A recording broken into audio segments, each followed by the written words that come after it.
மகாபாரதத்தில் வெல்ல முடியாத வீரர்கள் நிறைய பேர் இருக்கிறார்கள். ஆனால் மரணமில்லாத வீரர்கள் யாருமே கிடையாது.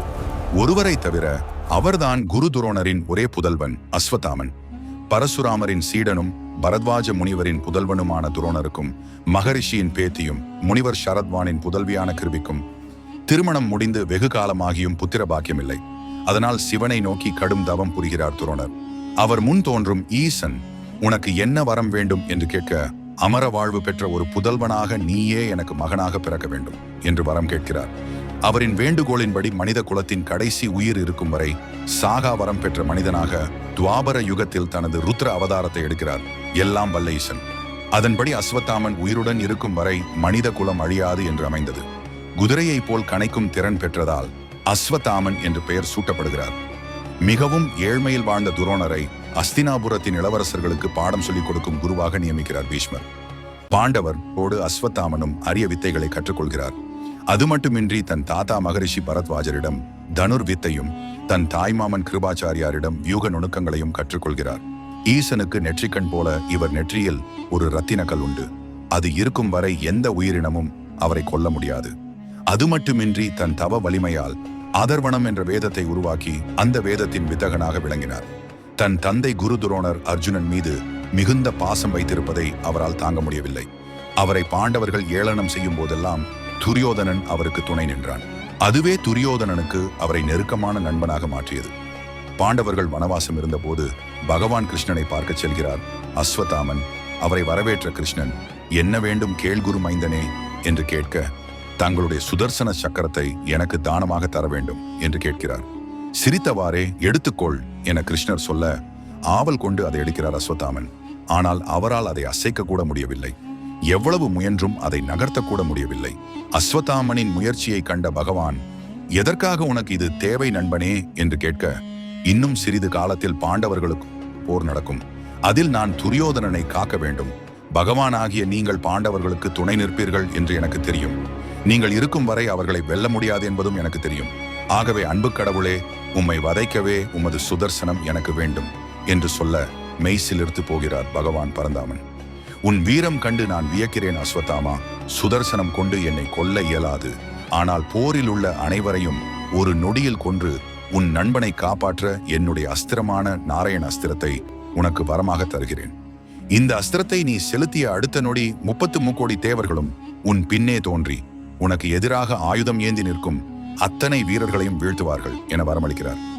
ஆயினும் இந்த அஸ்திரத்தால் மனம் திருப்தியடையாத அஸ்வத்தாமன் தன் தவ வலிமையை கொண்டும் தன்னால் உருவாக்கப்பட்ட அதர்வண வேதத்தின் சக்தியை கொண்டும் எல்லாம் வல்ல ஈசனையும் சக்தியையும் முதற்கடவுளாக உருவேற்றி பாசுபதாஸ்திரம் என்று சொல்லப்படும் சிவபானத்தை உலகிலேயே மிகவும் சக்தி மிக்க ஒரு அஸ்திரமாக மாற்றுகிறார். பாசுபதாஸ்திரம் எல்லாம் வல்ல பரமேஸ்வரனால் உருவாக்கப்பட்டு ராமாயணத்தில் இராவணனின் மைந்தன் மேகநாதனுக்கும் மகாபாரதத்தில் அர்ஜுனனுக்கும் அஸ்வத்தாமனுக்கும் கொடுக்கப்பட்டது. மற்ற அஸ்திரங்களை விட பல மடங்கு சக்தி வாய்ந்தது. தன்னை விட பலம் அதிகம் கொண்ட எதிரியின் மீது மட்டுமே இதை பயன்படுத்த வேண்டும். தர்ம வழியில் நடப்பவர்களால் மட்டுமே இதை எதிரிகள் மீது பயன்படுத்த முடியும். எப்படிப்பட்ட இலக்கையும் அழிக்க வல்ல பாசுபதாஸ்திரம் கொண்டு பாண்டவர்களை அழிப்பேன் என்று சூளுரைகிறார் அஸ்வத்தாமன். பாசுபதாஸ்திரம் மற்றும் நாராயணாஸ்திரத்தை முறையாக கற்றபின் தன் தந்தையிடம் பிரம்மாஸ்திரத்தையும் கற்றுக்கொள்கிறார். துவாபர யுகத்தில் மும்மூர்த்திகளின் அஸ்திரங்களை பெற்ற ஒரே மாவீரனாக திகழ்கிறார். ராமாயணத்தில் இராவணனின் மகன் இந்திரஜித்துக்கு பிறகு 3 அஸ்திரங்களையும் வரமாக பெற்றவர் அஸ்வத்தாமன் மட்டுமே. துரியோதனனுக்கு பக்கபலமாக இருக்கும் 7 அதிமகாரதிகளில் இவரும் ஒருவர். ரதி என்றால் 5000 போர் வீரர்களுக்கு சமமான வீரன். அதிரதி என்றால் 10,000 போர் வீரர்களுக்கு சமமான வீரன். மகாரதி என்றால் 60,000 போர் வீரர்களுக்கு சமமான வீரன். அதிமகாரதி என்றால் 12 மகாரதிகளுக்கு சமமான வீரன். மகாமகாரதி என்றால் 24 அதிமகாரதிகளுக்கு சமம். இந்த பூமியில் இதுவரை மகாமகாரதிகள் பிறக்கவில்லை. இக்கால ரோபோக்களைப் போல அந்த காலத்திலேயே மனிதர்களே ரோபோக்களை போன்ற சக்தி படைத்தவராய் இருந்திருக்கக்கூடும் என்று தோன்றுகிறது. மகாபாரத போரில் பாண்டவர்களை அழித்து துரியோதனனை முன்னின்று காப்பேன் என்று களம் இறங்கும் இவர் பீஷ்மரால் தென் திசை படையை வழிநடத்தும் வீரனாக நியமிக்கப்படுகிறார். 10 நாள் போரில் பீஷ்மர் வீழ்ந்த பிறகு தன் தந்தை துரோணரால் துரியோதனின் மெய்காப்பாளனாக மாற்றப்படுகிறார். 12 நாள் போரில் அர்ஜுனன் மகன் அபிமன்யுவை நேருக்கு நேர் போரிட்டு மண்ணை கவ்வ வைத்து ஓடவிடுகிறார். போரில் அபிமன்யுவின் கோர மரணத்திற்கு காரணமான 6 அதிமகாரதிகளில் இவரும் ஒருவர். 6 அதிமகாரதிகள் ஒன்றாக இணைந்தால்தான் தன்னை கொல்ல முடியும் என்ற வரம் பெற்றவன் அபிமன்யு. மகாபாரத யுத்தத்துக்காகவே பிறந்தவன் போல் போரில் பெரும் பங்காற்றினான் அஸ்வத்தாமான். பீமனின் பரம்பரையே நிர்மூலமானது அஸ்வதமனால். அது மட்டுமா, துருபத ராஜகுமாரன், சத்ருஞ்சயன், பலானீகன், ஜயானீகன், ஜயாஸ்வான், அரசன் சிறுதாகு போன்றவர்களை அழித்து துரியோதனனுக்கு பக்கபலமாக நின்றார். குந்தி போஜனின் 10 மகன்களையும் அழித்து எதிரிகளுக்கு தனது வீரத்தை உணர்த்தினான். 14ஆம் நாள் போரின் முடிவில் ஜெயத்ரதன் கொல்லப்பட்டதும் பாண்டவர் போர் விதியை மீறியதாக கோபம் கொண்டு சூரியன் மறைவிற்கு பிறகும் போரை தொடரும்படி படைகளுக்கு கட்டளையிட்டார் துரோணர். துரோணரின் உக்கிரமான போரினால் சோர்ந்து போயிருந்த பாண்டவர் படையினர் துரோணரை வீழ்த்த ஆழ்ந்த யோசனையில் இருந்தனர். துரோணரை தோற்கடித்தால் மட்டுமே கௌரவ படையை வெல்ல முடியும். துரோணரின் பலமே அவரது மகன் அசுவத்தாமன் தான். அவன் மீது அதீதமான பாசம் வைத்திருந்தார். அந்த பாசத்தை அவரிடமிருந்து பிரித்தால் அவரை வீழ்த்துவது எளிது என முடிவு செய்து அசுவத்தாமன் இறந்து விட்டான் என்று பாண்டவர்களை சொல்ல வைத்தார் கிருஷ்ணன். துரோணர் இதை நம்ப மறுத்தார். உத்தமர் யுதிஷ்டிரனை பார்த்து இது உண்மையா என்று கேட்டார். யுதிஷ்டிரன் கிருட்டிணனை பார்த்தார். தருமரின் எண்ண ஓட்டத்தை அறிந்த கிருட்டிணன் புன்னகை புரிந்தார். துரோணருக்கு விடுதலை தருவதாகிய நன்மைக்கு பொய் சொல்வதில் தவறில்லை என பலவித நியாயங்களை தருமனுக்கு போதித்தார். கனத்த மனதுடன் அஸ்வத்தாமா ஹதா குஞ்சரகா என்று சொல்லும்போது குஞ்சரகா என்ற கடைசி வார்த்தையை துரோணரின் காதில் விழாதவாறு கிருட்டிணன் தனது சங்கை எடுத்து ஊதினார். அஸ்வத்தாமா ஹதா என்ற சொல் மட்டும் துரோணரின் காதில் விழுந்தது. கிருட்டிணனின் ஆணைப்படி பீமன் அஸ்வத்தாமன் என்ற யானையை கொண்டிருந்தான். கிருட்டிணனின் அந்த சதி நல்ல பலன் தந்தது. துரோணர் சோர்ந்து போய் தேரை விட்டு கீழே இறங்கி ஆயுதத்தை போட்டுவிட்டு இறக்க தயாரான மாதிரி தரையில் அமர்ந்து ஆழ்ந்த தியானத்தில் மூழ்கிவிட்டார்.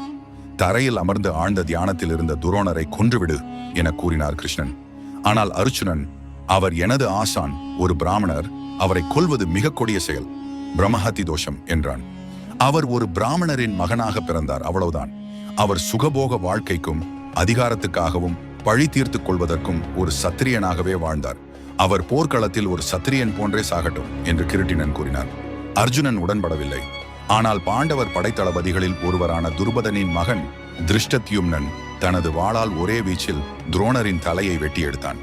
துரோணரை வதம் செய்வேன் என்று சபதம் எடுத்திருந்தவன் அவன். 15ஆம் நாள் போரில் தன் தந்தை துரோணரை ஏமாற்றி கொலை செய்யும் பாண்டவர்களை அழித்தே தீர்வேன் என்று அஸ்வத்தாமா சத்தியம் செய்கிறார். பாண்டவ சேனையின் ஒரு பகுதியை தன் திவ்ய அஸ்திரங்கள் கொண்டு அழிக்கிறார்.